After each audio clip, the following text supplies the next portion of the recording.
म्हणजे यापुढे आपण सोबत काम नाही करायचं. अहो पण साहेबांनी ऑब्विसली तुमची मर्जी. माझ्या ना आजीचं एक ना बेट होत, छोटस बेट. बेट आयलँड. हा, प्रत्येक उन्हाळ्याच्या सुट्टीत आम्ही तिथे जायचो, खूप मजा करायचो. एकदा आम्ही गेलो तर संपूर्ण बेटावर उंदीरच उंदीर. ची ची ची, उंदीरच उंदीर.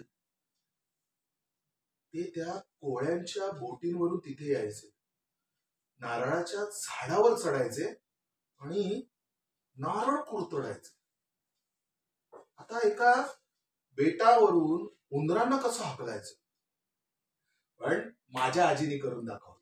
हा, तिने एक मोठा ड्रम घेतला आणि तो जमिनीत पुरला. त्याच्यावरती झाकण लटकवत ठेवलं आणि चारा म्हणून नारळाचे छोटे छोटे तुकडे ठेवले त्याच्यावर.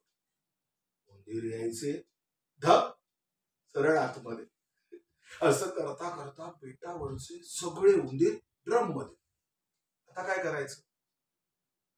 तो ड्रम समुद्रात फेकायचा की जाळून टाकायचा? काय करायचं? राहू द्या हो. एक दिवस, दोन दिवस, हळूहळू त्या उंदरांची भूक वाढायला लागली. ती भूक भागवायला त्यांनी एकमेकांना खायला सुरुवात केली, जोपर्यंत दोन नाही उरत.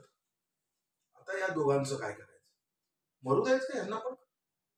नाही, अहो सोडून द्यायचं. हा, कारण आता ते नारळ नाही खात, फक्त उंदीरच खातात.